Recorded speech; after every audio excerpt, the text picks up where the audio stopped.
Se a pessoa acorda e não consegue se mexer, em lugar dela tentar se mexer, ela relaxar, simplesmente aceitar a paralisia, o campo energético dela, a aura humana, se expande. E ao se expandir, vai dar uma sensação de inflar, como se ela estivesse deitada num colchão de ar que vai lentamente inflando e ela se sente flutuando para fora do corpo.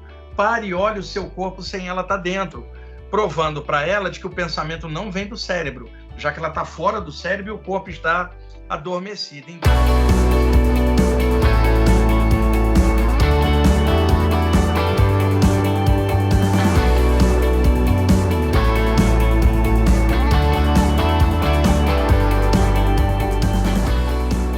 Vamos, então, começar esse bate-papo incrível sobre a psique humana, a espiritualidade, com ele, o professor Wagner Borges. Muito bem-vindo, professor. Obrigada, de verdade, por ter aceito o nosso convite.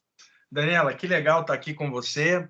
Vamos bater um papo sobre esses temas todos. E aí, o que eu puder contribuir aí com o que eu sei dentro dessa área, vamos nessa. Muito obrigada. Professor, é um papo que eu percebo que é um pouco evitado, né? No meio aí das pessoas da minha área, psicanálise, psiquiatria, psicólogos, não gostam muito de misturar, mas eu vejo que é muito importante a gente unir esses temas, falar sobre esse tema. Quem está chegando no canal, talvez não conheça quem é Wagner Borges, então eu vou falar um pouquinho sobre você e me corrija se eu estiver errada, se eu estou falando alguma coisa que não condiz com a sua realidade. Então, gente, quem é Wagner Borges? Eu fiz uma colinha aqui, tá, professor? Fundador e professor do IPPB, que é o Instituto de Pesquisas Projeciológicas e Bioenergéticas, que, além de cursos e palestras, desenvolve trabalhos de assistência espiritual, extrafísica com exteriorização de energia. O Wagner, gente, para quem não sabe, ele é expert de experiências fora do corpo, a famosa viagem astral, expert em aura, chakras, pesquisador sobre espiritualidade e hoje é uma das maiores referências sobre o assunto. Você também, né, professora, é conferencista, consultor da revista UFO, também colaborador de várias outras revistas, como Sexto Sentido, Espiritismo e Ciência, Revista Cristã, Caminho Espiritual, Consciência Desperta, é escritor, autor de 12 livros até agora, parece que está vindo mais aí, dentro da temática, né, projetiva e espiritual, entre eles um livro muito conhecido, que eu estou começando a ler, viu, professor, que é A Viagem Espiritual, sobre experiências fora do corpo. Olha, gente, é muita coisa, hein? É colunista do portal Somos Todos Um, produtor e apresentador do programa Viagem Espiritual na Rádio Vibe Mundial de São Paulo, 95.7 FM, aos domingos, das 11h30 às 12h30. É isso mesmo, professor? Isso mesmo. E o programa lá na Rádio Vibe Mundial, eu estou fazendo desde 1999, 23 anos no ar, falando de experiências fora do corpo e temas espirituais em geral. Você vê, 23 anos mantendo um tema desse porte no ar, Daniela, e com linguagem natural, comum, e ali eu tenho clareado muitas coisas sobre esses temas e ajudado outras pessoas que têm essas experiências extrafísicas a compreenderem que isso é mais natural do que elas imaginam, que isso pode ser estudado, que isso não tem a ver com religião X ou Y, que isso não é loucura, que isso é uma capacidade humana que está mal explorada, mal pesquisada. E como desde a adolescência eu pude ter uma abertura grande nessas experiências e pude observar bem como é que elas ocorriam, e, Daniela, eu sempre estudei muito, eu tenho uma biblioteca enorme em casa para poder embasar de várias áreas, eu leio de tudo. Aí eu pude criar um corpo de conhecimento dentro dessa área que me permite clarear para outras pessoas o que está rolando, e isso deixa as pessoas mais tranquilas, para elas caminharem com mais segurança dentro do que elas quiserem seguir, cada uma na sua jornada, mas sabendo o que está acontecendo. É maravilhoso, né? Você falou de as pessoas têm muito medo, há um tabu ainda muito grande quando a gente fala sobre experiências fora do corpo. Hoje, né, até a ciência me parece vem estudando, que é as famosas EQMs, né, professor? São as experiências de quase morte, onde a Uhum. pessoa tem uma parada cardiorrespiratória, o médico vai lá e consegue reanimar o metabolismo antes que o cérebro morra por falta de sangue ou oxigênio. Muitas pessoas, então, são trazidas de volta, ou melhor, reanimadas o seu Uhum. metabolismo, né? E o primeiro pesquisador nessa área foi um psiquiatra chamado Raymond Moody Jr., que em 1974 lançou um livro chamado Vida Depois da Vida, onde ele entrevistava pacientes que tinham tido essas experiências e criou uma compilação de relatos. Ele foi o pioneiro. Depois surgiu um outro médico chamado George Gordon Rich, em 1975, lançou o livro Voltar do Amanhã, que é um clássico.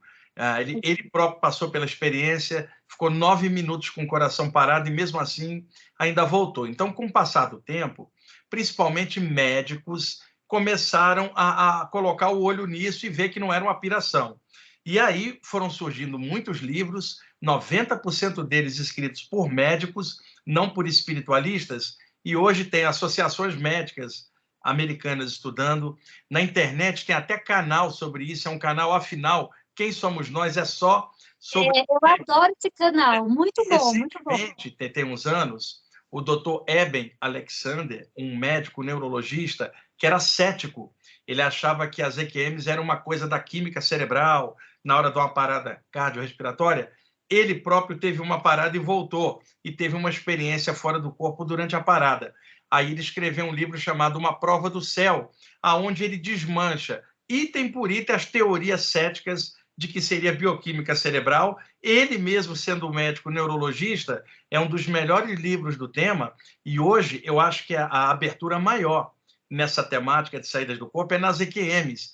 E Daniela, cada vez mais, com a modernidade da medicina, os equipamentos novos, mais e mais pessoas vão ser trazidas de volta por causa dos recursos da medicina. Então, mais e mais relatos de EQM nós vamos ter. Então, o que eu acho, Daniela? Que o mundo espiritual está usando as pessoas que passam por EQM para mandar mensagens sobre imortalidade da consciência. É, e eu posso estar errada, mas o que eu percebo no meu consultório, né, nos meus atendimentos, professor, é que quando a pessoa tem uma experiência espiritual como essa, nada a ver com religião, né? Vamos tirar a religião aqui, mas espiritual, onde ela tem um contato com a espiritualidade, o quanto a percepção de vida dela muda. Você percebe isso Sim, também? existem livros já de pesquisadores evidenciando de que muitas pessoas que passam por EQMs, quando passa a experiência, elas retomam a saúde normal, a maior parte delas desenvolveu capacidades parapsíquicas, como telepatia, clarividência e outras áreas que elas começaram a desenvolver. Outras se sentiram tão impactadas, porque, Daniela, a bola delas bateu na linha do gol, na trave, quicou e voltou para o campo da vida. Isso faz as pessoas repensarem posturas delas de vida. Algumas voltam, aí montam um orfanato, um asilo, quer fazer algo legal, outras desenvolvem algum caminho espiritual. Não há como ficar incólume. Agora, nem todo mundo que passa uma EQM tem algum tipo de experiência.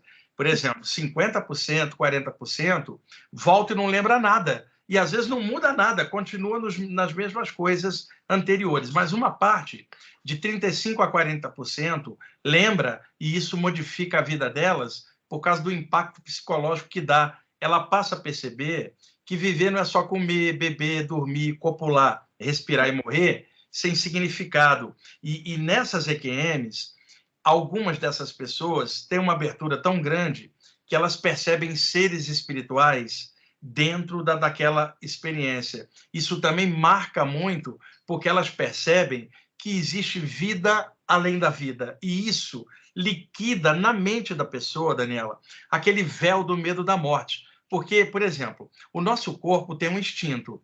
E todo corpo vivo tem medo de morrer, que é o instinto de sobrevivência. Ele está dentro das células. Até o último momento de vida, o nosso corpo vai ter medo de morrer e isso garante que a gente fique vivo. Agora, se o medo de morrer está dentro das células, é extinto, o medo da morte está dentro da mente, não está dentro das células.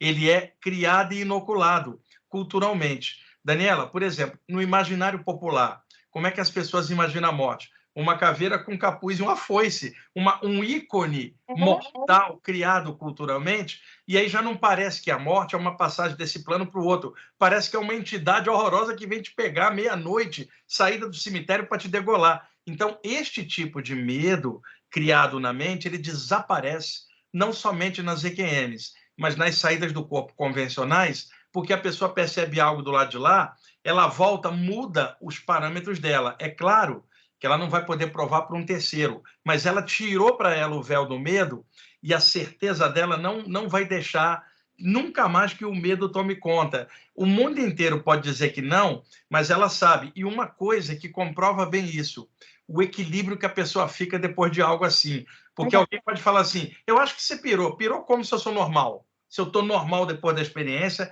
estou com o pé no chão, pago meus boletos, tenho minha identidade, tenho minha vida, e às vezes aqueles que falam que isso pode ser loucura ou algo normal são mais pirados do que as pessoas que eles estão falando.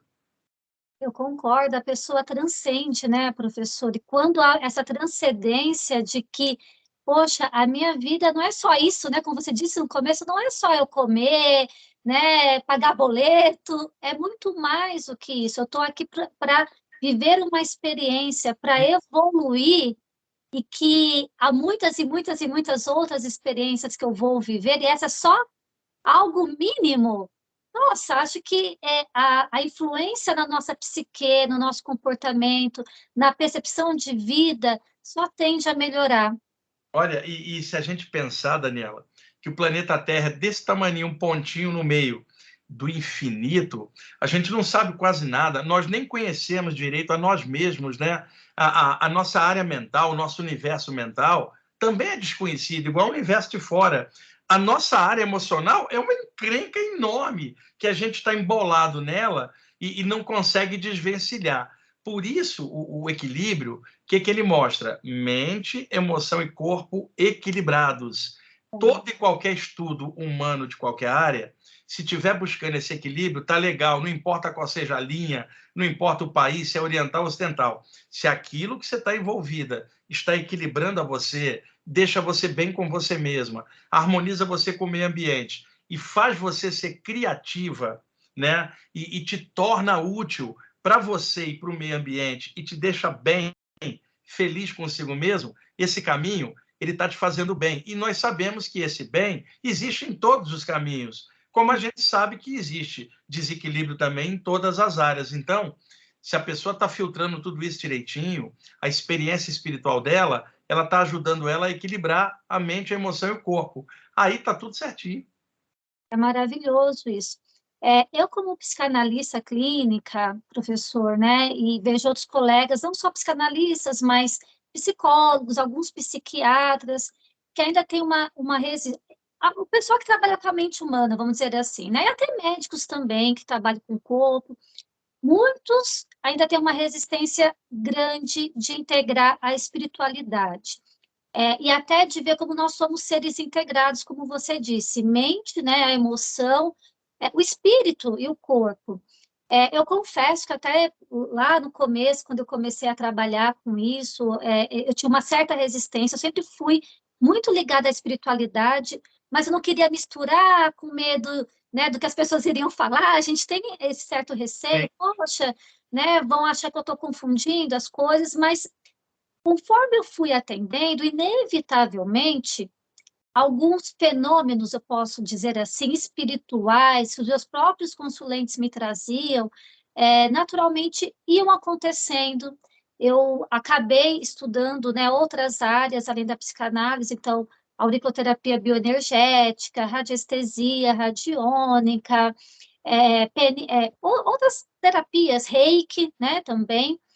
E, embora sejam terapias energéticas, mexe com a questão da espiritualidade também. Isso, né, eu acredito, e não só acredito, mas eu presencio isso muito hoje nos meus atendimentos, e vejo como não há como separar. Que quando eu comecei a unir, eu sempre peço para os meus, né, pacientes, olha, vão atrás da espiritualidade, não da religiosidade, da religião. Isso. Mas vamos desenvolver a espiritualidade, o quanto esses meus consulentes, eles têm um resultado incrível na vida deles, né, na questão da terapia. Como que você, professor, percebe esse movimento, vamos dizer assim, dessas áreas para integrar a espiritualidade? Se você percebe muita resistência, percebe que está mudando, como que você hoje, né, desse lado que trabalha integralmente com essa espiritualidade, percebe? Olha, antigamente era pior, Daniela, a resistência era muito maior. Hoje, a humanidade evoluiu um pouquinho, mesmo no meio da problemática toda, existem muitas pessoas na Terra, 8 bilhões de pessoas no momento, então mais gente está abrindo a mente devagarzinho. É claro que não vai se esperar que a ciência convencional em qualquer área vá admitir algo assim no atual estágio de consciência da humanidade agora. A humanidade está evoluindo. 500 anos antes, Daniela, eu e você pararíamos numa fogueira da Inquisição com um bate-papo desse. Quer dizer, de lá para cá, melhorou, embora a gente esteja ainda nessa bagunçada toda que nós somos parte dela aqui na Terra. Daqui a 500 anos, esses temas vão estar sendo falados de outra forma, com uma outra abertura. Tenho comigo aqui estudando, nas palestras, nos cursos, vários psiquiatras, psicanalistas, psicólogos, vários médicos amigos meus, com a mente hiperaberta. São pessoas que, dentro das suas áreas, perceberam que não era tudo. Elas tinham que buscar alguma outra coisa, porque as áreas em que elas tinham formação não estavam atendendo nem a elas, nem aos seus pacientes. Então, eles foram integrando. Alguns são bem conscientes disso, e nos meios médicos ou acadêmicos deixam isso bem claro, e outros mantêm mais discreto para não ser criticado no meio. Mas hoje é muito maior a quantidade de gente aberta para isso do que, sei lá, 50 anos antes, 50 anos mais à frente, mas ainda. Agora, ainda há muita resistência, muito ceticismo, e dá para entender em parte isso devido a exageros religiosos, né, de fanatismo, que alguém com uma mente mais científica vai olhar aquilo de uma forma meio estranha. Só que, como você falou, espiritualidade não é religiosidade.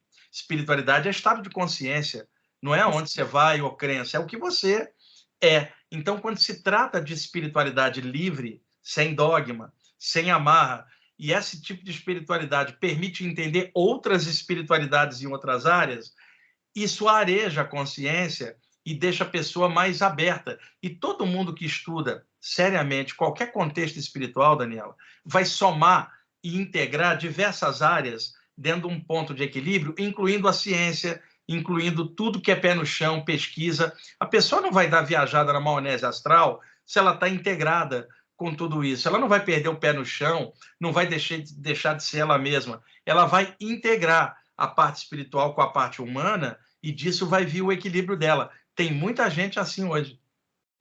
Tem, inclusive, professor, eu estou vendo aqui onde que eu anotei, eu queria até falar com você sobre isso, né? Tem um médico, ele é psiquiatra brasileiro, deixa eu ver se eu anotei em algum canto aqui, se eu não anotei depois, eu até passo para você.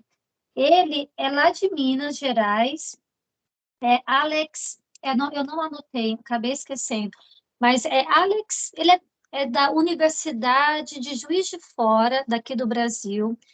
Ele é da Associação de Psiquiatria de Médicos Psiquiatras. Inclusive, até tentei entrar em contato com ele, que eu queria muito trazê-lo aqui para o canal para a gente falar sobre isso. Ele faz pesquisas e traz pesquisas feitas no mundo inteiro sobre a paranormalidade e a espiritualidade na mente humana e casos que já estão se comprovando de vida, né, do espírito, né, se a gente pode falar sobre isso, né, de vida após a morte. É um estudo muito sério, né, ele é um médico muito sério aqui, brasileiro. Ele, o Alex, eu não conheço, mas o grupo lá de Juiz de Fora, eu já Você vi. conhece? Eu conheço. O grupo faz pesquisas sobre psicografia, telepatia, e é um caminho, né? E isso lembra aquelas experiências da parapsicologia mais clássica, de levar o sujeito para dentro do laboratório, testar com a evidência, telepatia. O Alex eu não conheço, mas o grupo de Juiz de Fora está fazendo um trabalho muito legal. Da universidade, né, professor? Universidade, São realmente. acadêmicos Nesse grupo, se eu não estou enganada, né, que esse doutor faz parte, tem filósofos, Isso. médicos, não é só feito por psiquiatra, mas é um grupo que traz seriamente esse assunto. São profissionais de várias áreas, né? Eles têm publicações na internet, o pessoal cita muito, e seria legal se você pudesse trazer ele aqui no teu... Então, eu vou colocar aqui para o pessoal que vai nos acompanhar, para eles pesquisarem também o site. Eu tenho aqui escrito, não coloquei aqui na minha pauta, mas eu vou depois pedir para a Van, que é nossa editora, colocar aí depois para o pessoal ter acesso.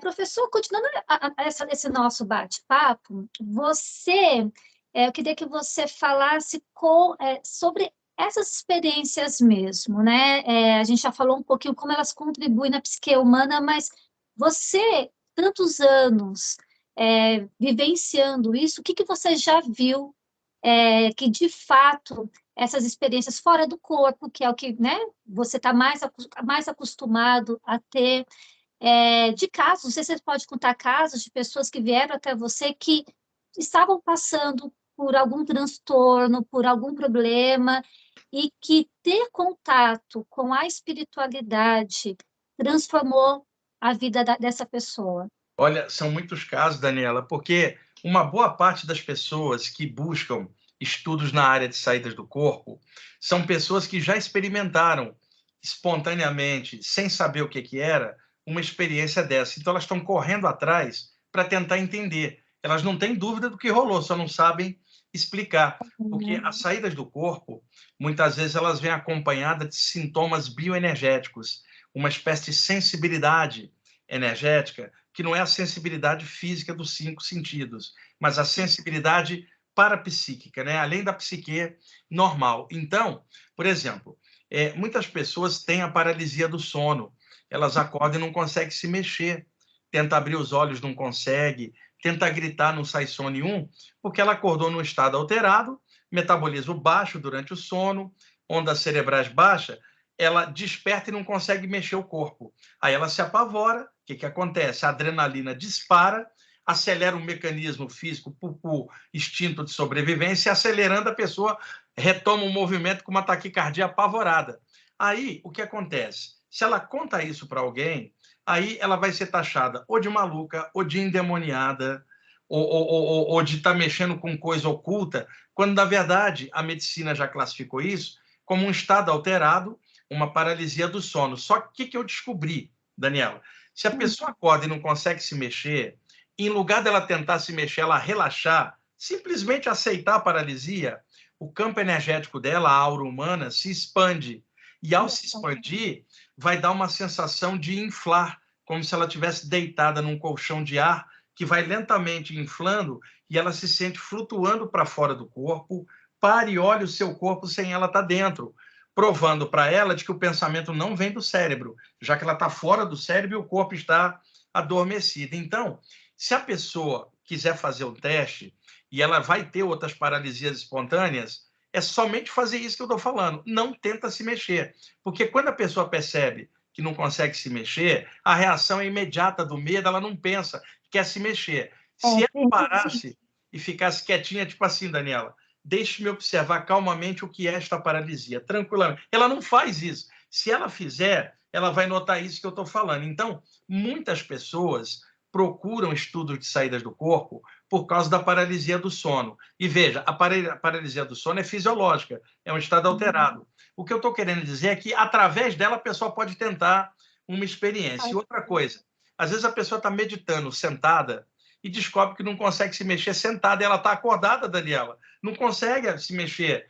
Aí como é que vai chamar de paralisia do sono se ela está acordada? Então, nitidamente, é um estado alterado de consciência. Outras têm a sensação da dilatação da aura, parece que ela está crescendo, ficando grande. Por exemplo, você como reikiana, você está passando energia com as mãos. O fluxo da energia pelas mãos vai dilatar a aura das mãos. Então vai parecer que suas mãos estão grandes, mas na verdade as mãos não mudaram de tamanho, mas a aura aumentou. Deitada, a aura dilata, parece que a pessoa está estufando, ficando grande. E aí também ondas de energia que ela começa a perceber, que são as próprias energias que funcionam dando vida ao corpo, mas que ela não sente na vigília. Ela começa a sentir ruídos intracranianos dentro da glândula pineal, não é no canal auditivo. Você imagina esse conjunto de coisas, e aí ninguém explicando, vai e vem um fala, reza mais, foi um espírito que te agarrou, o diabo, você está louca. E aí essas pessoas, por necessidade, porque estão sendo atropeladas por essa sintomatologia, elas vão em busca de informação. A maior parte das pessoas que buscam estudo de saída do corpo são essas que têm essas sensações. Quando vai, encontra um cara, não só eu, mas tem outras pessoas também boas fazendo esse trabalho. Fala bastante sobre isso, O Calderon, o Valdo Vieira, que já desencarnou, e outros, a pessoa percebe que aquilo é mais normal, isso muda a vida dela. Ela deixa de ter o medo, percebe que aquilo não era sobrenatural, aquilo é natural e pode ser trabalhado, desenvolvido em forma de equilíbrio para ela. Isso muda completamente a maneira da pessoa ver a vida. E tem aquelas também, Daniela, que sentem sensações de energias que estão nos ambientes. Por exemplo, a pessoa entra no ambiente com muita gente, ela fica zonza, a energia do ambiente está afetando a ela sente o que a outra pessoa está sentindo, né?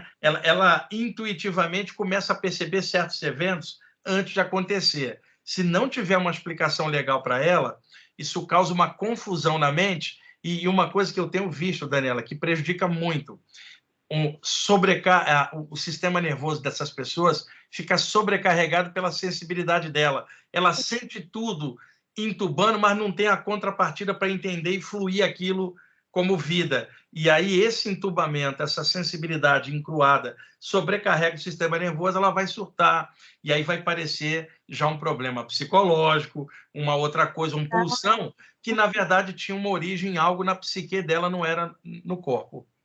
Quando a gente está falando psique, a gente fala da questão da alma mesmo, né? Do espírito dela, nesse sentido, né, professor? Nesse sentido, é porque a expressão psique, normalmente, está associada mais à mente e emoção no sentido cérebro, como a ciência vai delimitar.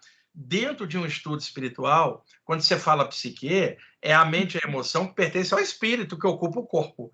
Então, é um sentido parapsíquico, num sentido mais espiritual, tem uma consciência integrada num corpo. Essa consciência pensa e sente, e pensamento e sentimento vai afetar a fisiologia. Em contrapartida, o corpo afeta a mente e a emoção, numa espécie de integração. Então, quando a mente está com o pensamento tranquilo, o sentimento equilibrado, isso harmoniza os hormônios do corpo, a psique educa o corpo a ficar mais estável. E você está dentro de um corpo mais estável, sua manifestação fica mais equilibrada. Aliás, Daniela, eu pesquiso muito a parte chinesa também do taoísmo, e na medicina chinesa, já há séculos, já se falava da influência da mente no corpo humano, tanto que a acupuntura e a medicina chinesa trabalham em cima disso. Então, o taoísmo, o Tao Te Ching, surge em 600 a.C., mas a medicina chinesa era mais antiga, lá com o imperador Huang Ti, 2.000 anos antes do Lao Tse. Então, o que se falava? Por exemplo, eles dividiam 5 emoções que pegavam os órgãos. Eles não consideravam a cabeça, que era o céu, e nem o ventre, que era a terra. Pegava a parte média, que era peito, e o abdômen. Então, escolhiam 5 áreas e colocavam o seguinte: tristeza, como sensação psíquica, ela trava a energia do pulmão. Era tristeza, afeta o pulmão. Raiva afeta o fígado. Ansiedade afeta o baço e o estômago. Medo afeta os rins. E o ódio, a má intenção, afeta o coração. Então, eles já tinham todo um trabalho psicossomático, sem usar esse nome, porque era chinês, já mostrando a influência da psique no corpo humano.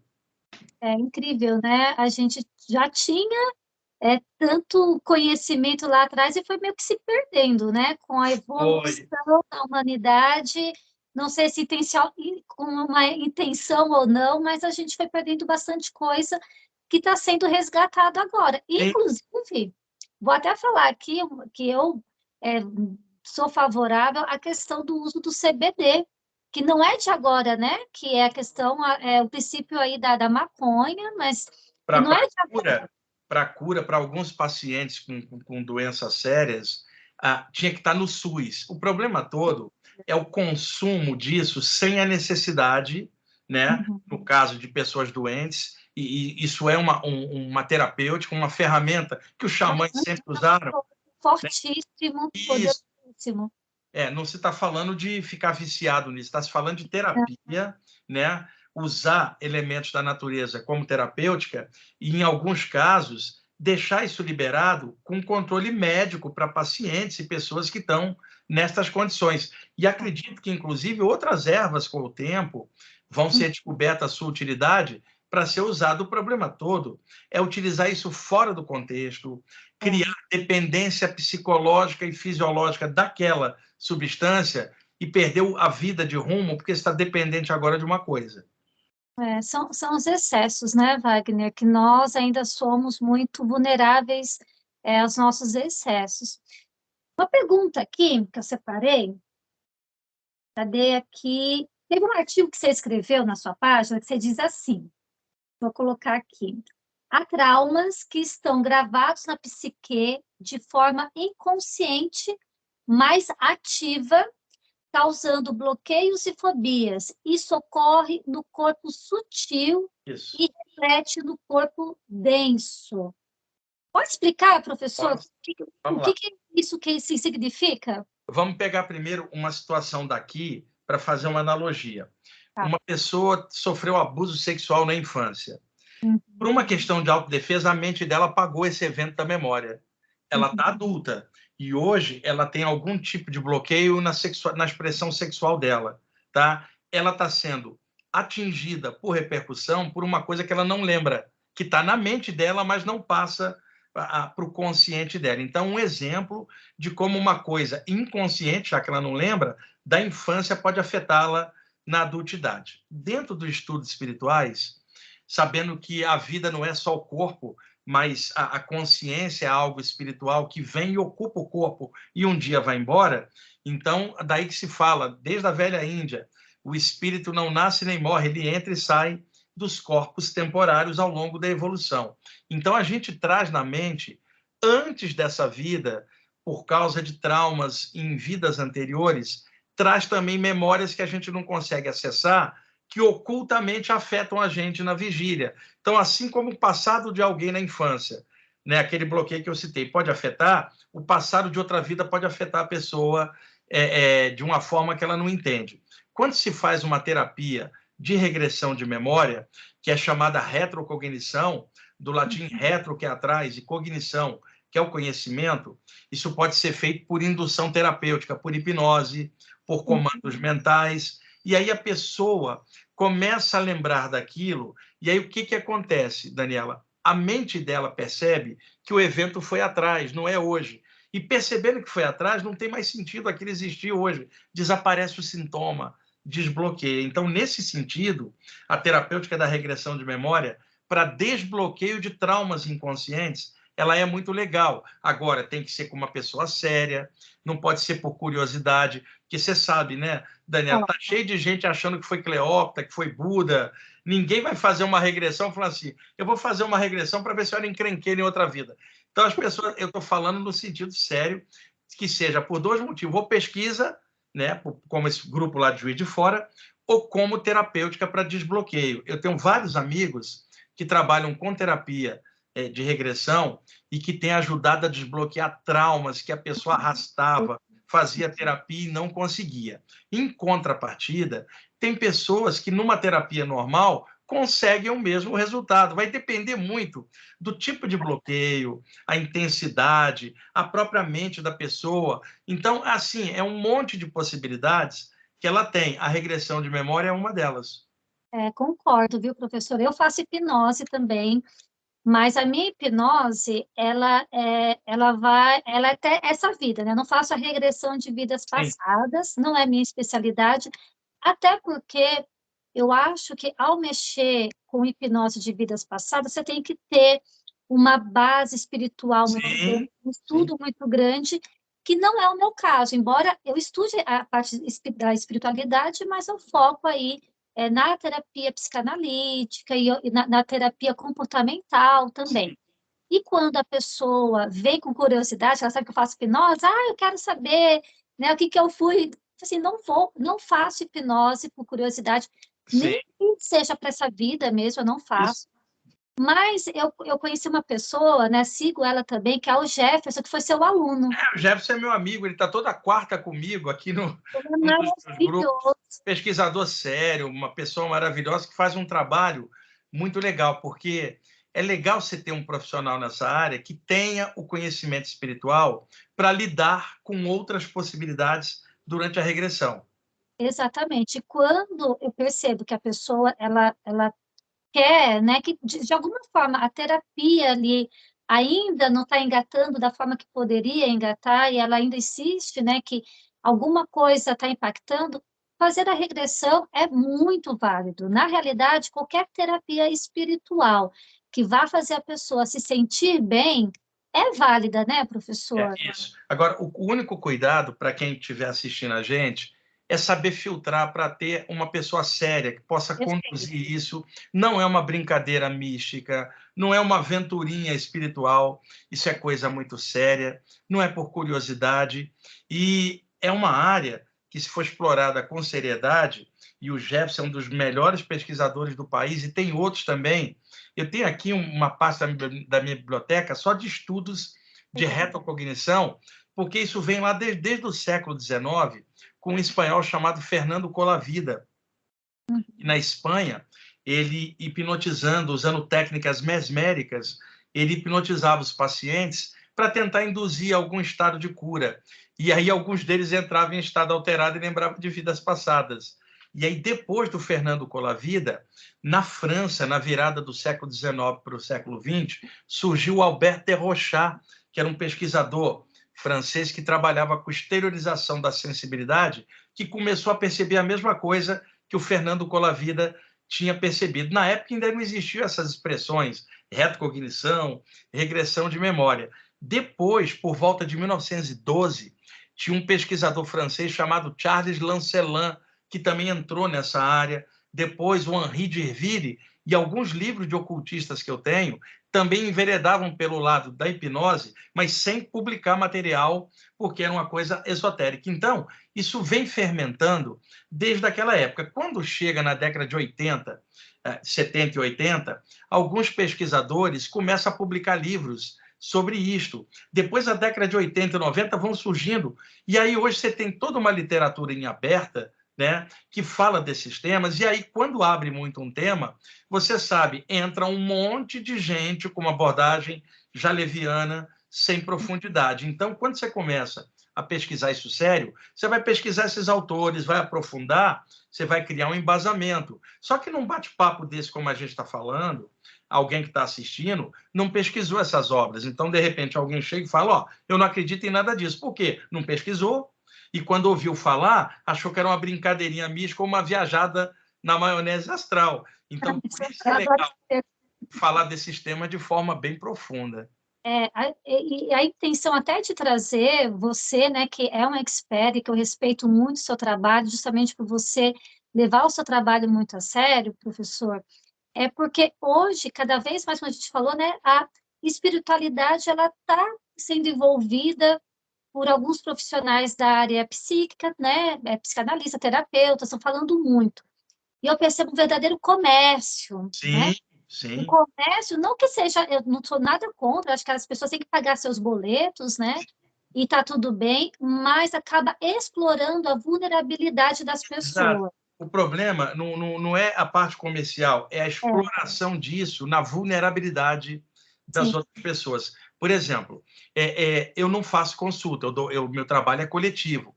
Muita gente manda no meu Instagram, manda me querendo consulta a qualquer custo. E aí, quando eu digo que não falo, as pessoas ficam irritadas, né? Porque elas esperam uma consulta. As pessoas também elas estão expostas, abertas. Então, por exemplo, se fosse para ganhar dinheiro, era fácil explorar com consulta um monte de gente que está vulnerável e carente daquilo. Tá? Agora, no meio desse bolo todo, tem um monte de gente legal trabalhando, ganhando a vida e trabalhando direitinho. O problema todo é que nesse bolo todo tem um monte de gente explorando e aí perdendo o significado, a ética da parte espiritual e acaba se enrolando. Por isso, as pessoas têm que filtrar bem o que elas estão lendo, o que elas estão vendo, principalmente na internet, que a internet, como veículo de informação, ela é legal, mas ela tem de tudo, desde coisa incrível até coisa totalmente atrapalhada. O problema é que muitas pessoas entram, acreditam em qualquer coisa que algum site, algum blog, algum canal está dizendo, e elas entram dentro dessa vibe e acabam sendo exploradas de alguma forma. O desespero pode nos levar a escolhas desesperadas que a gente vai ter consequências muito perigosas para a nossa vida. Então, eu tento sempre aconselhar, né, as pessoas que me procuram, quando elas querem, né, buscar a questão da espiritualidade, desenvolver, mas com muita seriedade e com muito cuidado também. É muito importante, sempre falo, é muito importante a espiritualidade, mas temos que ter cuidado. Você falando, vou voltar um pouquinho, professor, quando você começou a falar sobre a experiência de saída do corpo. Eu acho que eu nunca falei para ninguém, vou até falar, assim, já falei para algumas pessoas, mas eu nunca falei publicamente isso. Mas quando eu tinha por volta dos meus 15, 16 anos, eu tive uma experiência, né? Acredito de viagem, só que foi lúcido. Eu senti, né, o meu espírito sair do corpo, senti mesmo, né? Me vi, eu era menina, né, 16 anos, me vi olhando para o teto, estava de nariz assim, olhando para o teto, e pensei assim, caramba, né? Eu passo, porque eu sabia que eu podia passar, ou eu volto. Mas eu fiquei com muito medo de ver o que eu ia encontrar depois ali da laje da minha casa, né? E pensei, meu Deus, eu tenho que voltar, que eu não estou preparada para isso. Eu estava tentando, olhei para o meu corpo, eu preciso voltar. E fui conseguindo, devagarinho, com muito esforço, voltar para o meu corpo, tentando me encaixar. E o meu corpo não mexia, professor, não mexia. E o desespero, começou a vir aquele desespero, desespero mesmo, até que com muito custo voltou. E eu lembro até hoje a minha perna bamba, tremendo. Eu sabia, na época, eu estou com 41 anos, estamos falando de mais de 20 anos atrás, né, 25 anos atrás, não tinha internet, né, com a facilidade para eu pesquisar, para ver, deixa eu ver aqui o que falo, deixa eu tentar encontrar um Wagner Borges, não tinha nada disso. E foi bastante assustador, mas me despertou curiosidade para ir atrás sobre literaturas na época, né, sobre o espiritismo e tudo mais, que falam alguma coisa sobre isso. Mas você falando do medo, sim, dá muito medo. Foi a única vez, professor, por que será que eu não tive mais isso? Por causa do medo, o medo te criou um pequeno bloqueio de autodefesa. Muita gente experimenta espontaneamente uma saída do corpo e aí bate um medão e ela quer voltar. Isso cria uma contração interna nela que impede ela de ter outra experiência para não sofrer medo de novo. É autodefesa, tá? É muito comum isso. E essa questão de se eu passar o teto, para onde que eu vou? É o medo básico do desconhecido, que é o grande medo que vai causar reação, né, nossa, de instinto de autodefesa, e aí você tende a contrair. E aí, hoje, você adulta, sabendo o que é, por que aquilo não volta? Porque tem um ganchinho preso lá. O que pode te ajudar hoje? Leitura sobre saídas do corpo. Tirar pelo menos um ano e, perto da hora de deitar, ler livros sérios, bons de autores diferentes, para ter visão de conjunto, e dormir pensando naquilo, para criar uma imersão mental, para que a tua mente entenda que aquilo é natural, aí ela desbloqueia naturalmente. A leitura não parece, mas é uma técnica de saneamento Sim. mental, porque ela abre possibilidades e a sua mente começa a entender que aquilo é possível. Então, isso vai desbloquear naturalmente, porque vai tornando o assunto natural, mas precisa ler todo dia um pouquinho e cair no sono pensando no tema. O Saulo dá muitas dicas, né, professor? Né? Tô escutando algumas meditações do Saulo à noite para ver se eu consigo desbloquear O isso. Saulo, ele sugere muito o estado vibracional, que é a movimentação da energia, que também é outra maneira de se soltar. Só que tem um detalhe: a maioria das pessoas não sente bem energia, a não ser que abra a sensibilidade. Então, pela leitura, a maioria consegue. É um método mais fácil de desbloquear. Então, você teria a leitura por um lado, se a pessoa fizer uma prática energética, por outro lado, pode ajudar. E o que eu descobri? Se a pessoa deita Daniela, e fica fazendo um exercício, ela nem sai do corpo e nem dorme, fica ali 1 hora fazendo a prática prisioneira mental daquilo. Por quê? Ela está na vigília, as ondas cerebrais estão mantendo os sentidos ativos, ela está na vigília para poder ficar fazendo uma técnica. Quando ela cochila, o padrão de ondas cerebrais vai descer, vai para o sono leve, vai cair no sono pesado. O que acontece? A pessoa ou cai no sono ou fica ali sem dormir, sem ter nada. O que eu sugiro? Faça sentada, do lado da cama, qualquer tipo de exercício. Depois você deita. Porque enquanto você estiver fazendo, você está na vigília. Depois que você deitar, você relaxa, já não esquece do exercício, ele vai dar o efeito. Se você deitar e ficar fazendo, ou você cai no sono, ou não sai da vigília e fica em loop mental. Faça sentado e depois escorrega e deita. Facilita pra caramba. Eu vou começar a fazer e te conto, viu, professor, como que vai funcionar. Outra pergunta aqui que eu separei pode acontecer que muitos casos que são tratados como transtornos mentais, né, psicológicos, são, na realidade, casos espirituais? Ou algum caso espiritual pode vir gerar um transtorno, professor? Pode. Isso acontece com mais frequência do que se imagina, porque às vezes uma pessoa pode surtar por causa da sensibilidade dela. E aí o profissional de saúde, quando vai pegar, ela vai ver só o efeito que ela surtou, mas o pano de fundo era algo psíquico, né? Que estava desabrochando nela. Então é possível uma pessoa com uma sensibilidade ser mal interpretada como se ela tivesse um problema mental. Agora, esquizofrenia, principalmente, né?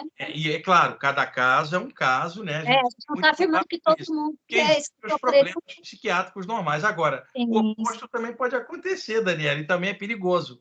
Tipo, uma pessoa com evidentes problemas psíquicos e ela vai num grupo e é tratada como sensitiva ao médium.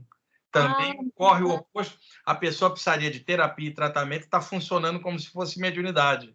Então, por isso, o filtro equilibrado que tem que ter para saber isso aqui é uma sensibilidade, isso aqui é um problema psiquiátrico, para poder saber e direcionar a pessoa para aquilo que possa equilibrá-la. Então, existe a confusão dos dois lados.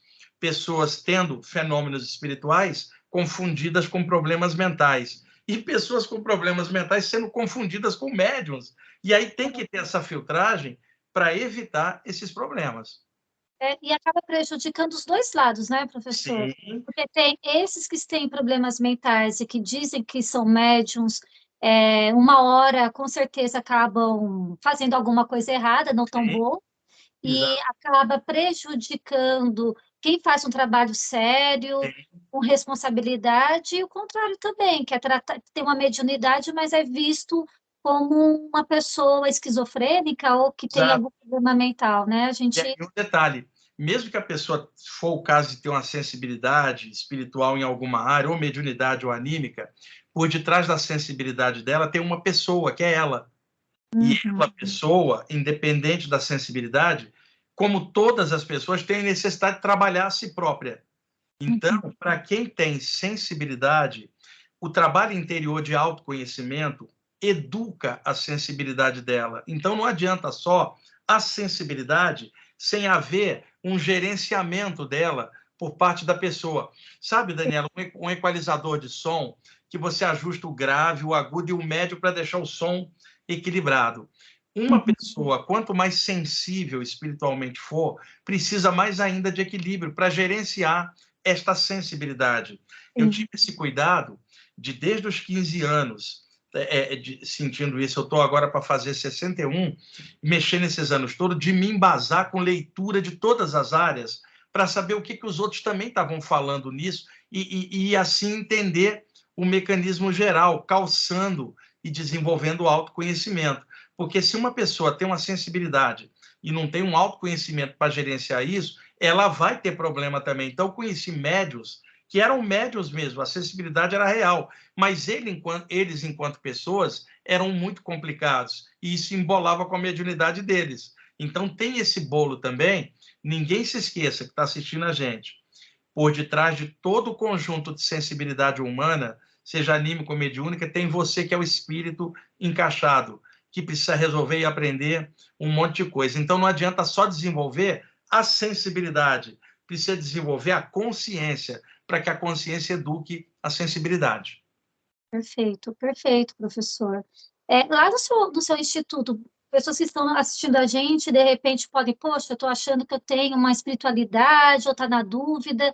No seu instituto, se alguém procurar para tentar desenvolver ou entender, vocês conseguem encaminhar essa pessoa, ajudar em algum Não, sentido? individualmente não, porque não dá nem tempo, Daniela. A gente, quando montou lá, a gente sempre pensou no coletivo, tipo, através de palestras e cursos, esclarecer de forma geral, em conjunto, sobre esses temas, porque a pessoa esclarecida desaparece a dúvida, só o problema dela. Então, não dá tempo. Por exemplo, as palestras de sexta-feira, gratuitas, que eu faço há 30 anos, gratuitas, vão 200 pessoas. Quer dizer, e é um monte de gente quando acaba, um monte de gente em cima. Eu acabo a palestra, levo 1 hora para sair de lá, né? As palestras são sexta-noite. De quarta-feira, tem um grupo de estudos que está comigo há mais de 20 anos, são 100 pessoas. Então, você junta 200 na sexta, 100 na quarta, tem um outro grupo de 30 de terça-feira ali no Brooklyn, e aos sábados as turmas. Aí eu deixo quinta para fazer live, fazer as coisas, mais os livros que eu edito, as editoras que eu trabalho, aí não dá para pegar de um a um e poder orientar, porque, por exemplo, para você sentar e fazer uma leitura espiritual de uma pessoa, leva pelo menos 1 hora para fazer uma coisa com qualidade. Se eu olhar 6 pessoas durante a tarde, são 6 horas dedicadas às pessoas. À noite eu não tenho gasto para dar uma palestra para 200, porque a energia foi embora nos atendimentos. Então eu preferi trabalhar, vamos dizer assim, no atacado e não no varejo, trabalhar com o coletivo. Então nós, quando montamos lá, a gente buscou trabalhar informação no coletivo. Por quê? Já tem muitos grupos de atendimento, agora não tem tanto de esclarecimento nessa área. E às quartas-feiras, de tarde, eu tenho um grupo fechado lá no IPPB, são 14 pessoas que estão comigo há anos, fazemos uma irradiação de energia em silêncio a favor da humanidade. O mais legal é o universalismo. Tem um que era da Umbanda, o outro da Rosa Cruz, o outro era maçom, o outro era cristão, o outro era espírita, e ali estão juntos comigo e a gente faz um trabalho silencioso e pede ao mundo espiritual que leve as energias que a gente está exteriorizando para hospitais, para pessoas carentes. E esse trabalho, é claro, ele não aparece em aberto, porque ele também não é individual, ele é um trabalho irradiado para o coletivo. Então, assim, individualmente, a gente não tem como, porque é muita gente. Agora, coletivamente, as palestras clareiam para caramba as pessoas. Eu vou variando os temas a cada sexta-feira para não ficar dentro de uma mesma temática. Eu falo de saídas do corpo, falo de chakras, falo de aura, falo de fenômenos paranormais. Eu vou juntando os temas e o legal é que a abordagem é sempre universalista, humana, sem prender a pessoa em religião nenhuma. Apenas eu explique e ela segue o caminho dela do jeito que ela achar melhor. E tem os livros também, né, professor? Tem seu canal, tem seu Instagram e de outras pessoas muito sérias que, se Deus quiser, vou tentar trazer aqui para o canal também, para que as pessoas comecem a ter essa consciência e busquem referências boas para desenvolver essa parte da espiritualidade delas. Se você quiser, eu te passo depois o contato do Jefferson, ele faz uma live com você. Gostaria. Leva ele aí para fazer uma live, ele vai gostar, vai contribuir para caramba nessa parte de regressão terapêutica, né, de memória, e aí vai ser bem legal um papo com ele. Vai ser maravilhoso. Obrigada, viu, professor? Queria que você falasse um pouquinho da influência dos chakras na psique humana. Primeiro, fala um pouquinho, professor, o que é o chakra? Tem muita gente que está chegando no canal, talvez não tenha ideia, né? Mas fale um pouquinho e qual a influência. Bom, fazendo um resumo bem rápido. Hoje, a ciência moderna, ela prova para nós que matéria é energia condensada. Então, até o corpo material é uma forma de energia. Outrora, quando se falava energético, todo mundo imaginava algo espiritual. Hoje a gente sabe que a própria matéria é energia condensada, ou seja, quanto mais condensada a matéria, quanto mais utilizada a luz. Então, desde a luz até a pedra, formas de energia. Então, o nosso corpo humano, como forma de energia, ele tem um campo energético natural, uma aura, como os latinos chamavam, a palavra aura do latim sopro de ar, significando o sopro vital, a respiração. Porque, Daniela, você pode ficar 5 dias sem comer, você sobrevive. 5 minutos sem respirar já era. Então, a principal entrada de vitalidade é a respiração, onde a gente capta a energia que permeia a vida, e isso dá vida ao nosso corpo. E é essa energia que forma um campo energético, conhecido como aura em latim e psicosfera em grego, né? Que seria psique, né? Com esfera, uma esfera psíquica, que reflete pensamentos e emoções. Muita gente chama de áurea, mas é aura em latim. Na nossa aura, existem centros energéticos por onde as energias entram e saem. Então, por exemplo, Daniela, o meu braço aqui tem zilhões de poros.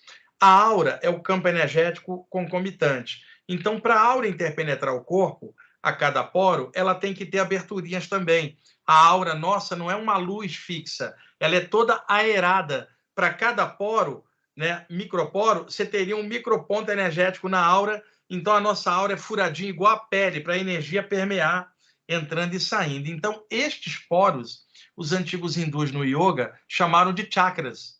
Então, nós temos um chakra para cada poro. Como tem zilhões de poros, tem zilhões de chakras. Entretanto, existem 7 chakras maiores, do topo da cabeça até a base da coluna, que são importantes porque são maiores, e daí os hindus falarem de 7 chakras. Mas nós temos outros centros menores, como mãos, pés, cotovelos e outros chakras secundários. Então, desde priscas eras na Índia, se falava desse campo energético e dos chakras, que são os centros energéticos. Então, um no alto da cabeça, que captaria a energia do Sol, do universo, e expandiria a consciência.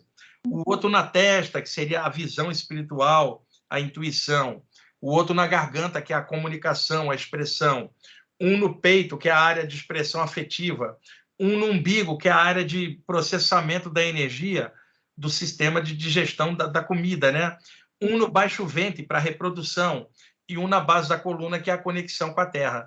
Então, esses chakras são centros energéticos, e cada um desses 7 está conectado com uma das glândulas do sistema endócrino, que é composto de 7 glândulas, que é pineal, hipófise, tiroide, timo, pâncreas, gônadas e suprarrenais. Então, os chakras estão conectados com o sistema endócrino, e além dos 7, tem vários outros menores. Por exemplo, você que é reikiana, os chakras das mãos são importantes para passar energia, por exemplo, para um curador prânico, um reikiano, um passista da área espírita ou da Umbanda.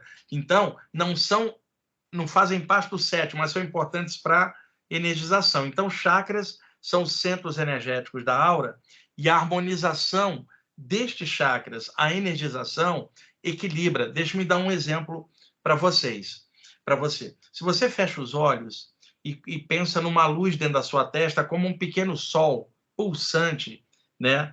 Aqui com calma e concentra ali, toda a área da testa vai abrir energeticamente. Isto pode trazer visões extrafísicas, clarividência, com calma, tá? Só que ao fazer isso aqui, pulsando luz, toda a tela mental interna, que está saturada de imagens do dia a dia. Veja, Daniela, às vezes você vai deitar, você viu um filme, vai deitar, você fecha os olhos, as imagens ficam em looping na sua mente. E às vezes a pessoa está tão acelerada mentalmente, tão estressada, que ela vai deitar, o corpo relaxa, mas a mente não relaxa. Por exemplo, deixa eu dar um outro exemplo. A natureza da mente é produzir pensamentos. Só que produz tanto pensamento, às vezes, que a gente não aguenta e fala assim, eu gostaria de parar de pensar um pouquinho, dar uma relaxada. Por isso que o sono ajuda a descarregar a mente. Então, o que ocorre? A mente é uma corredeira. Quando se faz meditação, a meditação torna a corredeira um remanso, uma suavidade. O pensamento existe, mas não incomoda. Não é possível parar o pensamento, Daniela. Por exemplo, um dia um yogi treinou para parar o pensamento. No dia que ele parou o pensamento, ele pensou, parei. E isso era um pensamento. Então, não dá para zerar a mente. Dá para tornar a mente tranquila, onde existe o pensamento, mas você não é afetado pela agitação mental. Então, o trabalho com o chakra da testa ou o topo da cabeça ajuda a desacelerar a mente, ajuda a harmonizar o fluxo mental, e isso combate o estresse, melhora a qualidade do sono, né? Se uma pessoa trabalha com o chakra das mãos, ela descarrega energia pelas mãos, e isso descarrega o sistema dela e alivia a tensão. Então, o trabalho de chakras, desde a velha Índia no yoga, visava autoequilíbrio psíquico e bioenergético. E hoje esses temas estão mais em aberto, e aí muita gente fala de chakras, mas nem todo mundo aprofundou para poder observar que a conexão de cada chakra está com cada glândula e repercute em nós. Como eu falei, a agitação mental aqui, ela vai atrapalhar a qualidade de sono sua, vai te deixar agitada. O chakra da barriga umbilical, que cuida de todo o processo energético da comida, a gente acumula muita energia na área da barriga. Se você aprender a suavizar e tranquilizar, vai te melhorar, inclusive, de problemas de digestão. Então, por exemplo, uma pessoa com uma gastrite crônica, se ela cuidar do que está comendo e harmonizar o chakra umbilical, ela melhora bastante, né? Dependendo do caso, porque vai ter gastrite que vai ter que ter atuação médica para poder cuidar. Mas existe a gastrite de fundo nervoso.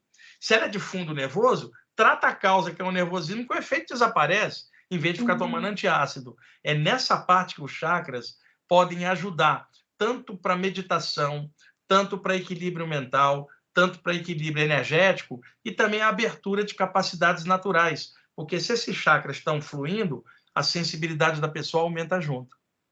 Perfeito, explicação maravilhosa, viu, professor? E eu quero até aproveitar para falar de um caso lá de uma amiga minha, e paciente também lá da minha clínica, que ela foi diagnosticada recentemente com câncer no estômago. E é um câncer muito severo, né? Ela veio, né, Dani, me ajuda, tal. Ela veio para fazer a terapia bioenergética, a auriculoterapia, que é a acupuntura bioenergética que eu faço. Mas eu falei para ela, você vai ter que fazer o reiki também, que ela vai entrar na quimioterapia. E quando ela começou tanto fazer a auriculobioenergética, mas principalmente o reiki, ela sentia a região aqui, e o meu marido, ele é mestre reikiano, eu sou só reikiana, meu marido é mestre reikiano. E ele falou para mim, quando eu colocava a mão na região abdominal, minha mão gelava. Para você ver como não tinha energia circulando onde estava o câncer. E quando ele começou a fazer o trabalho, ele ficou mais de 1 hora, se ter uma ideia, aplicando o reiki, até ele sentir que a energia realmente circulava. E é impressionante, porque ela veio, antes ela fazer o câncer, estava, eu acho que com 15 centímetros, professor, já no ultrassom diagnosticado. Só que o médico quis fazer aquele exame que ele entra para ver direitinho, e como era um câncer muito, muito agressivo, quis saber se não estava com a metástase nas outras regiões. Eu falei para ela, não vai estar, vem, vamos fazer, dei de presente até para ela, venha. Quando foi fazer, até o médico ficou feliz, falou assim, nossa, não é tão grande como foi diagnosticado. Ela sentiu muito a energia no dia que foi aplicado.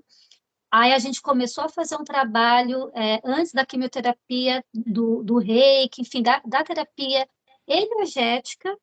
Resultado, ela está aí fazendo as sessões, não está sentindo nenhum tipo de reação da quimioterapia. Bom, que bom. Puxa, é É legal. legal isso, as pessoas precisam saber que, claro, né, elas podem se reequilibrar, e ela está se sentindo muito bem, está trabalhando normalmente, assim, na medida que ela pode, porque também tem a questão da imunidade, mas ela está enfrentando essa situação, né, de uma maneira muito mais equilibrada, eu diria.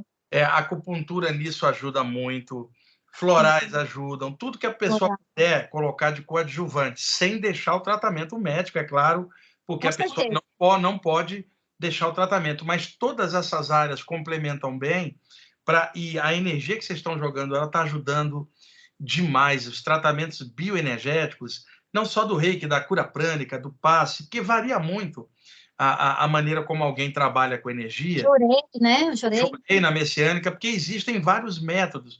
O importante é a qualidade da energia que está sendo passada, com amor, com luz, com coisa legal, vai ajudar as pessoas. As terapias bioenergéticas, elas fazem muito bem.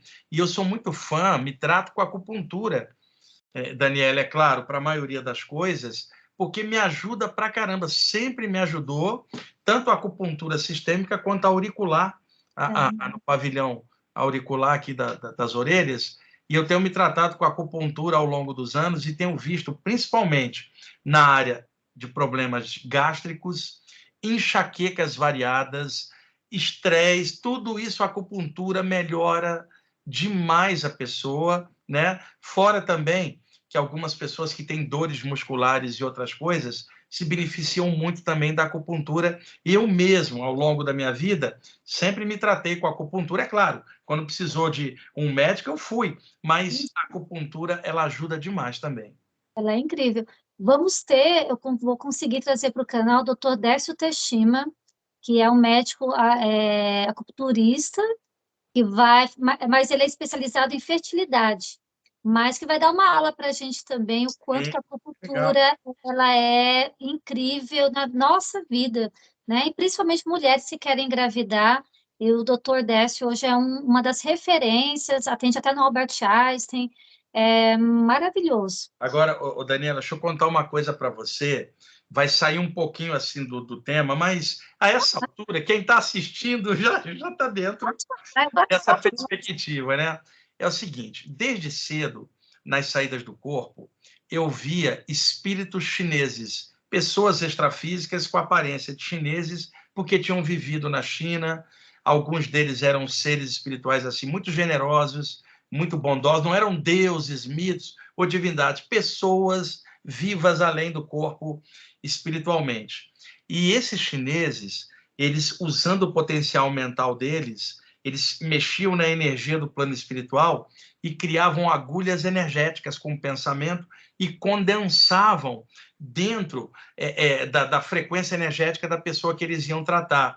Então, eles iam, levavam e aplicavam acupuntura extrafísica, como, Daniela? A pessoa fora do corpo durante o sono, com o chamado corpo sutil, espiritual, e aí eles iam com esses feixes de agulha, que são criações energéticas, e espetavam vários pontos da pessoa fora do corpo, nos Incrível. chakras do corpo espiritual, para quando a pessoa retornasse, houvesse uma repercussão no encaixe com os chakras na matéria e na energia. E muitas vezes eu estava deitado, paralisado, sem conseguir me mexer, e via mãos invisíveis me aplicando agulhas, acupuntura. Logo depois a minha aura soltava e eu saía do corpo. E muitas vezes eles me levaram para eu ver tratamento de pessoas que não estavam legais após a passagem do corpo do lado de lá, que também recebeu acupuntura do lado de lá. Todo mundo fala em cidade astral e tal, mas existe acupuntura do lado de lá muito mais do que aqui. E aí alguém vai falar assim, Daniela, puxa, será que os espíritos estão copiando a acupuntura daqui? Não, a acupuntura sempre existiu lá e um dia os chineses na antiguidade captaram isso aqui e desenvolveram aqui. Então a acupuntura sempre existiu do lado de lá, como existem terapias bioenergéticas do lado de lá. Você tem, por exemplo, um núcleo de assistência, de recepção para quem desencarna. De repente passa por uma sessãozinha de acupuntura para limpar um pouquinho antes de passar. Então, essa informação é legal, porque quase ninguém fala nisso, e como você gosta da área, vai trazer ele aí, a acupuntura extrafísica existe e é uma das terapias do astral. Que lindo! Nossa, é para você ver, né, professor, como nós somos altamente influenciados pelo mundo espiritual. Sim, mais do que a gente imagina. Mais do que nós imaginamos, até o que nós fazemos, né?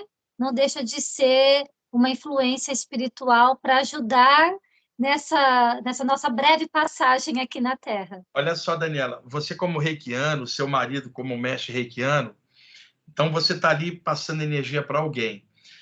Sempre vai ter, invisivelmente, presenças espirituais associadas ao que você está fazendo. Semelhante atrai semelhante. Você está ali melhorando uma pessoa, aplicando energia, você vai ter seres espirituais ligados à atmosfera do reiki que vão ajudar você. Né? Invisivelmente, você não precisa saber de nada disso, é invisível, mas eles vão criar um campo energético, vão interagir através de você e vão ajudar no que for possível. Isto acontece em todas as áreas. Como você é reikiana, mentores do reiki espiritualmente vão te ajudar. Se você fosse uma passista espírita, mentores da área espírita trabalhariam. Se fosse da cura prânica, mentores da cura prânica ajudariam. O plano espiritual, os mentores ou guias, o nome que a pessoa quiser chamar, sempre vão ajudar pessoas que tratam outras com energia, com tratamentos alternativos. Eles vão dar cobertura. Nem sempre a pessoa que vai chegar até você, Daniela, está sozinha. Às vezes tem uma presença espiritual negativa junto, que você não está vendo. Enquanto você está dando um reiki nela, um mentor espiritual que ajuda você está dando um reiki no espírito e soltando ele. Não precisa você saber de nada. Eu fui vendo isso nas saídas do corpo ao longo dos anos, né? Observando essa ação invisível, que é claro, ela não tem religião, ela ocorre em todas as áreas, que é a presença do mundo espiritual. Quando eu falo mundo espiritual, não tem dono, não tem religião que mande nisso. É um mundo espiritual que já existia antes da Terra existir. Essa influência é maior do que a gente imagina.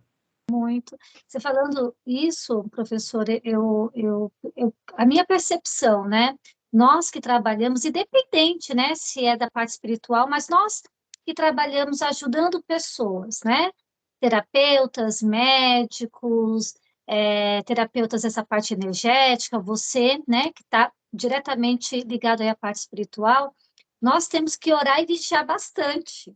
É mais do que O os outros. tratamento, assim, se você não acredita na parte espiritual, eu acho que a pessoa até fica um pouco mais vulnerável, Sim, porque no meu espaço eu faço uma limpeza energética sim. sempre, oro sempre, peço ajuda dos meus mentores, porque eu percebo que quando, às vezes, a gente dá um desleixo, nós somos muito afetados. Eu Isso. passei por alguns apuros, viu, professor? Olha, E percebo que quando a gente, às vezes, está desleixado, nesse sentido dessa conexão, você é muito atacado. E até quando você é atacado, imagina quando você não está. exato.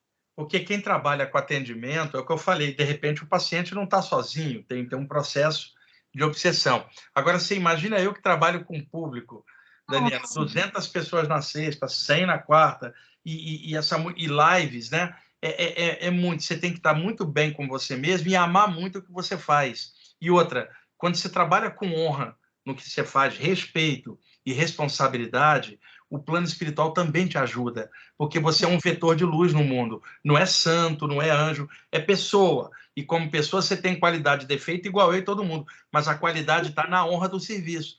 Quando você vai, respeita aquilo, se prepara para aquilo, estuda aquilo, você está capacitada para fazer aquilo. Então há uma proteção espiritual para você realizar aquilo, porque está fazendo bem, está expandindo alguma coisa. Então a gente precisa estar conectado, né? Daí a expressão orar e vigiar que Jesus ensinava. O orar não é ficar repetindo prece igual papagaio. O orar é conexão, é nunca perder de vista a luz maior que está em tudo, né? E o vigiar é vigiar principalmente a si mesmo e não os outros, né? Porque as pessoas vigiam mais, patrulham mais a vida dos outros do que elas mesmas. Então, nenhum de nós é perfeito. Então, sempre vai ter um dia que a pessoa está mais vulnerável. Nesse dia, a prece segura a onda dela. Mas quando eu falo prece, eu não estou falando por motivo religioso. A pessoa faz a prece para quem ela quiser, mas é a atitude de escuta de alma, que é isso que eu chamo de prece. Ela está atenta. Em nenhum instante, Daniela, nós deixamos de ser espíritos, mesmo com o corpo. Nós pertencemos ao universo, somos cidadãos universais, temporariamente na condição humana, como homens e mulheres, para aprender um monte de coisa aqui na Terra. Então, nós estamos aqui de passagem. Se a nossa passagem for produtiva, e quando eu falo produtiva, a gente realizando o que veio fazer. Você está aí com o teu espaço, está com o seu trabalho, você está realizando algo que às vezes você se preparou antes de descer para a encarnação para fazer. Por isso você está bem, você está realizando. Eu estou realizando o que eu vim preparado para fazer. Se me tirar isso, eu vou ficar um zero, eu vou ficar inútil, né? Eu vou ficar murcho, eu vou ficar sem objetivo, porque isso é o que a gente trouxe, isso é o que nós somos. Não é uma religião, é um estado de consciência. perfeito. E nessa sua busca, Wagner, me conta, você já foi taxado de louco? Ah, sim, né? Principalmente na adolescência, porque Lida com... a minha família não me entendia, né?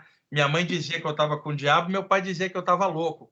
Meus amigos tentavam me sacanear, mas eu era tão coerente e certo do que estava acontecendo, tipo assim, eu era mais pé no chão do que os meus amigos que me achavam louco, né? Eu trabalhava, eu estudava, namorava, sempre tive a normalidade das coisas crescendo junto com a parte espiritual. Então eu desço aqui na rua, vou conversar com todo mundo de bermuda e chinelo na feira. É o normal da gente. Então, o lance, as pessoas não tinham como me chamar de maluco muito tempo, porque eu era normal demais. E com o passar do tempo, à medida que eu fui aprofundando a parte espiritual, as pessoas viam como é que aquilo me deixava bem. E aí algumas vinham pedir ajuda. O mesmo cara que me chamava de maluco um ano antes, chegava para mim e falava assim, Daniel, olha, você que mexe com essas coisas, eu acordo e não consigo me mexer. O que que é? Eu vou morrer? Aí falando, você não me chamava de maluco, cara? É isso, isso e isso. E aí, lentamente, os meus amigos começaram a me pedir orientações. Eu tinha 16, 17 anos. E eu contava o que estava acontecendo. Aí eu já estava estudando tudo aquilo. Então, isso foi por pouco tempo. Eu, por volta dos 19 anos, comecei a dar palestras no Rio de Janeiro, onde eu nasci, sobre esses temas. Então, eu sempre fui conhecido por ser alguém dentro dessa temática. Então, as pessoas, no meu caso, elas não me taxavam de maluco, elas, inclusive, respeitavam porque eu era exatamente aquilo, a mistura de um ser humano normal com a espiritualidade. E aí, é claro, o caráter da gente vai dizendo mais ao longo do tempo do que qualquer rótulo, né? E aí, hoje, onde eu chego, seja ali para cortar o cabelo, seja ali para pegar o almoço, as pessoas me perguntam sobre essas coisas, o bate-papo vai para esse lado. Por exemplo, vou cortar o cabelo. Aí tem um monte de gente lá no salão. Aí a dona do salão tem meus livros. Aí ela fala, esse aqui é o Wagner, ele tem os livros. Livro do quê? Ele tem um canal no YouTube. E aí as pessoas olham e falam, você mexe com isso, eu também gosto. Aí começa, vira uma mini palestra. É incrível, os lugares onde eu vou acaba de alguma... sem eu fazer nada. Eu até tento não falar disso, mas as pessoas, elas veem o papo cá. Aqui no meu prédio, eu tenho várias pessoas que assistem minhas lives e eu não sabia. Você tem aí, encontro no elevador e essas pessoas falam, eu te assisto. Elas conhecem até esse cara aqui, o Rama, que aqui Deus, que ele fica do meu lado aqui, ó. E aí ela fala, eu conheço seu cachorro das lives que você mostra, que ele fica do lado o tempo inteiro aqui dormindo, ó. Aí, aqui no meu prédio, tem um monte de gente, eu não sabia, vou descobrindo devagar. Gente, e é uma grande satisfação viver isso, né? Saber que, de certa forma, a gente consegue colocar um pontinho de luz na vida daquela pessoa que precisa, né, daquela luz para seguir o seu caminho de alguma maneira. Olha, eu agradeço muito a Deus por estar fazendo nessa vida o trabalho que eu faço, né? Eu sei que nada é perfeito, só Deus é perfeito, mas eu agradeço a chance. Eu costumo dizer, Daniela, que eu sou muito sortudo por, desde cedo, ter uma abertura espiritual e ter aprofundado. Eu conheci muitas pessoas que tinham também abertura espiritual e que, com o tempo, se anestesiaram diante da vida. Eu não estou condenando, são opções e escolhas de cada um, não vou ficar de olho na vida do outro, mas eu agradeço muito a chance que eu estou tendo de mexer com isso e de forma livre, eu não estou preso em área nenhuma, não quero dogmatizar ninguém, não quero que ninguém me segue, eu não sou guru, eu só quero compartilhar a parte espiritual, essas coisas tão lindas que a gente vivencia, e fazendo isso eu me sinto muito bem enquanto ser espiritual na Terra. Se me tirasse essa possibilidade, eu ia ficar muito pobre, Daniela. Então, eu agradeço, eu já vou fazer 61. Essa vida minha está preenchida com isso, desde os 15. Eu estou com 61, não sei quanto tempo vou ficar, mas o tempo que eu ficar por aqui vai ser continuar fazendo isso, e eu sei do benefício que é clarear informações que ajudam os outros, e sem ficar prendendo a pessoa em nada, sem explorar ninguém. Eu não dou consulta. Eu lá no meu canal, é desmonetizado, eu nem ligo para isso, não ligo para like, nunca liguei. Eu ligo para informação sadia e a chance que eu estou tendo de passar coisa legal. E eu sei também que nem todo mundo vai pegar isso, outros vão desacreditar. Isso é normal também, mas eu tenho certeza que muita gente melhora com esse trabalho.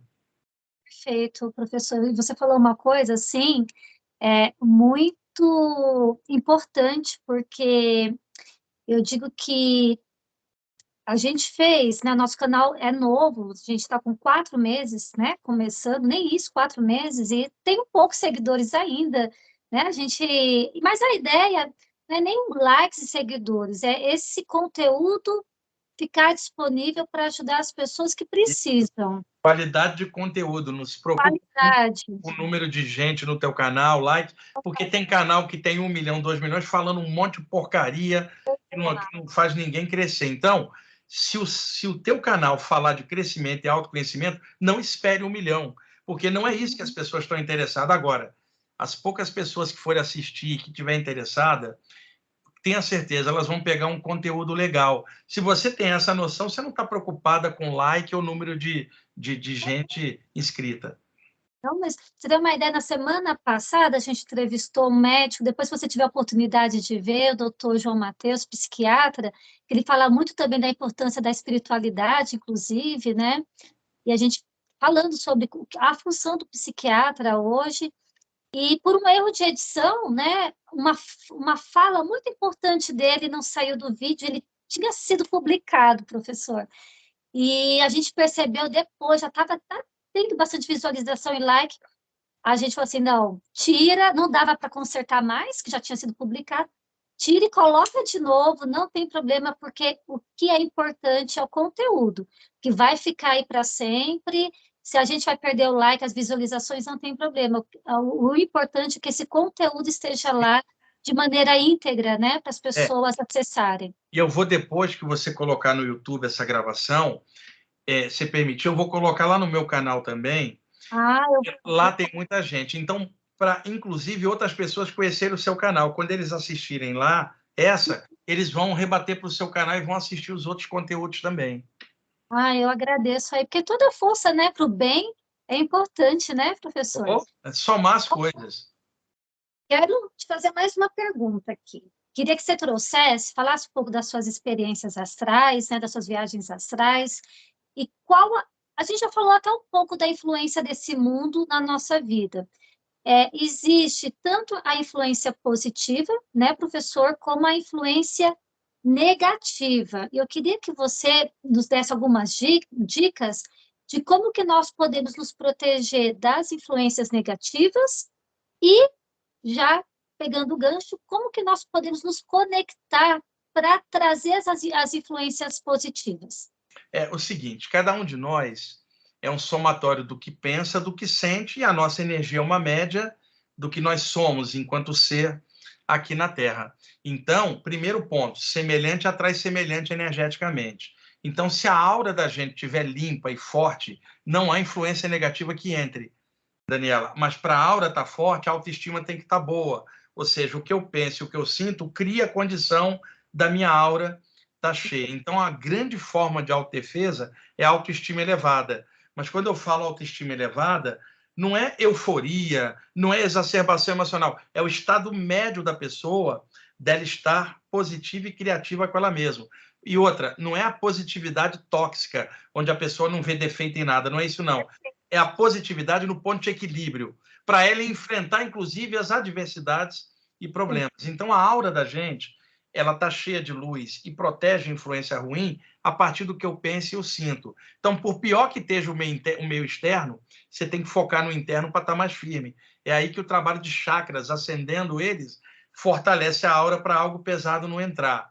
E outra, se uma pessoa quiser ser influenciada negativa, basta ela pensar coisa ruim sobre os outros, porque o campo energético dela vai ficar com este teor que vai dar sintonia para outras mentes extrafísicas naquele mesmo teor introduzir a coisa negativa. Semelhante atrai semelhante. Se uma pessoa está com autoestima baixa ou está cultivando pensamentos ruins e emoções pesadas, certamente ela está aberta para influência negativa vir de fora sobre ela, tá? E se ela está firme com ela mesma, mesmo com defeito, mas está trabalhando em cima, ela pode ter certeza de que o campo energético dela está firme, mesmo que o meio externo esteja cheio de problema.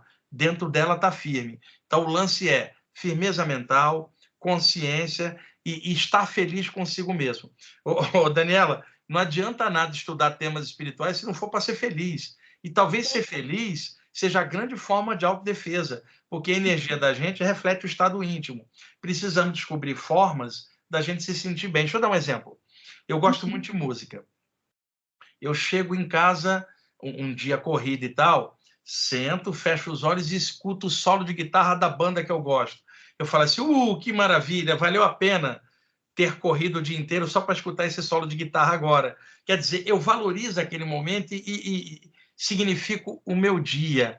Tá? Eu não cheguei e fui ficar preso na TV ou em coisa. Eu fui dar um tempinho para mim, escutando a música da banda que eu gosto. Por exemplo, lendo um livro de poemas de algum poeta que eu gosto, Fernando Pessoa, né? Olavo Bilac, Cabi, Rumi, grandes escritores que eu gosto de poesia. Eu leio um poema desses caras, eu ganho o dia. Escuta aquela música que eu amo, eu ganho o dia. Então, maneira de contrabalançar o estresse externo com coisas lúdicas internas que eu gosto de fazer. Pego um livro para ler de um tema espiritual que eu gosto, também é uma forma lúdica de eu me sentir bem. Ou fechar os olhos e mergulhar em mim mesmo, tomar uma xícara de chá com os olhos fechados. Porque quando você fecha os olhos, a influência das imagens cessa, você presta mais atenção no paladar, porque os olhos estão fechados, o gosto do chá fica intenso, e escutando música ao mesmo tempo, a música fica mais rica. Eu pego uma xícara de chá, vamos imaginar que fosse aqui, morna, de ervas, vou tomando, sorvendo pequenos goles, só abro os olhos quando ela acabar. Como ela está quente, eu não tenho como tomar rápido. Então, vou tomando chá de olhos fechados, escutando música. 5 minutos depois, quando o chá acaba e eu abro os olhos, minha mente está mais tranquila. Olha, você falou uma coisa assim, importantíssima. Espero que as pessoas sigam aí, né, essa sua recomendação de elas pararem para ter pequenos momentos de Isso, prazer, né, exatamente. de autocuidado. E quando a gente faz isso, né, e a psicanálise fala também que quando a gente olha para nós, né, sobre essas pequenas coisas, que é a gratidão, né, que a palavra Sim, gratidão meio que se perdeu no meio, né, de tanta sim. gente da positividade tóxica, mas a gratidão, ela é tão importante, e quando a gente traz esses pequenos momentos, apreciar um café, um chá, uma Ah, olha, música. sem café, Daniela, não é possível uma encarnação aqui. Eu adoro café. Sem café eu não ficaria encarnado aqui. Não dá. E à noite eu Tá. tomo chá para evitar cafeína à noite, mas de dia eu adoro café. Sim. Então, a gente tem que saber apreciar isso, né, professor? É isso. Professor, nosso tempo está acabando, eu não quero tomar muito tempo, mas eu quero fazer bate e volta, Tá? que é um quadro que eu termino falando que é a pessoa no divã. No caso, é o Wagner Borges no divã. Tá bom? Vou fazer uma pergunta e você responde rapidamente, Tá. com poucas palavras. Vamos lá. Qual terapia que mais gostou ou alguma terapia que gostaria de fazer? Olha, a que eu mais gostei ao longo da vida é a acupuntura. Acupuntura, perfeito. Complete a frase. A espiritualidade é Estado de consciência. um sonho. Um sonho? Cara, um sonho, olha, tem muitos sonhos, né? Porque se a gente não tiver sonho, não tem objetivo. E mesmo que os sonhos não der certo, novos sonhos vão surgir. O sonho que eu tenho é um dia, na hora que eu desencarnar, eu tá passando por lado de lá com a sensação de que eu fiz o melhor que dava. Um medo. Medo, olha, o medo é relativo, né? A gente tem Uhum. medo de um monte de coisa, você sai na rua, se assaltar, tem os medos daqui. Agora, medo no sentido geral, não tenho, não. Eu sei que eu não morro, o meu corpo pode adoecer, pode morrer, mas eu vou continuar vivo como sempre. Perfeito. Um defeito. Vários. Não tem como te dizer um só, porque eu tenho tantos, né? São vários, não tem como classificar. E eu estou lutando aqui com eles e tentando me virar para melhorar. Tem um monte. Uma qualidade. Um monte de qualidades também. Também, né? Exato. Uma qualidade, gostar de música, que eu acho assim, sem música eu já tinha desencarnado. Eu também sou muito auditiva, preciso de música. No meu consultório tem uma música ambiente sempre tocando, Wagner, eu não consigo. Um arrependimento.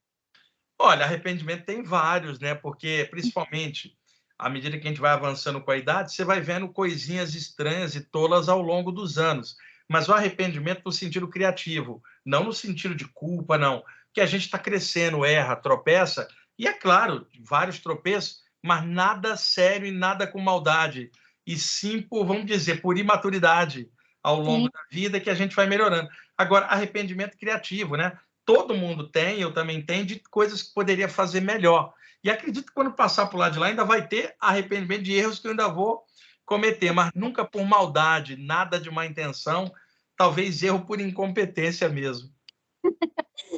Uma grande realização.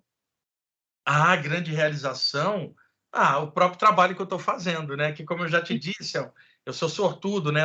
Me deram esse trabalho, eu estou fazendo, pelo menos eu acho, direitinho, e isso me realiza muito. Sem dúvida. Uma loucura. A loucura, olha, tem várias também ao longo do tempo e outras que eu ainda vou cometer, mas à medida que a gente vai amadurecendo, a gente vai cometendo menos loucuras, né? Loucuras que eu cometi foi, ao longo do tempo, ter gastado dinheiro trazendo música de fora, discos importados, a loucura de pagar uma grana num troço importado, que era uma raridade. E que, na época, eu falei, é loucura, mas eu vou pegar. Aí eu olho para trás e falo, faria de novo. Tudo bem, né? Quero fazer essa loucura. Para me dar aquele disco. E para finalizar, Wagner, se conselho fosse bom, qual seria o seu? Ser feliz, cara. Tentar ser feliz, ainda mais a gente que mexe com a parte espiritual, esse valor de dentro, ele consegue transformar muita coisa e ajuda a gente a atravessar aqui a vida.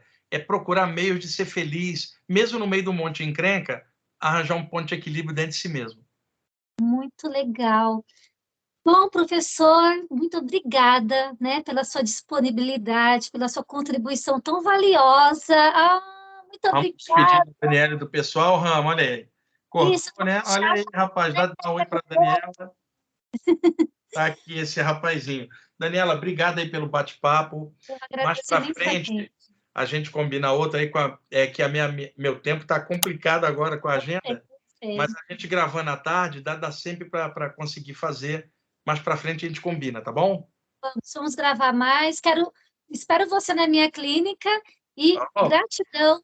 Muito obrigada a todos que nos assistiram e, né, vamos pedir para o pessoal curtir, comentar, se inscrever no canal Loucos por Terapia, né, professor? isso, quando eu puder, vou dar um pulinho aí para passar uma tarde aí tomando acupuntura. Venha, Aí venha, a vai gente, ter vantagem. vamos ver se a próxima vez dá para fazer a live daí, como você costuma fazer. Sim, sim, vamos fazer sim. Gente, muito obrigada, viu? Valeu, tchau, tchau. Daniela, até mais, pessoal. Até mais, viu?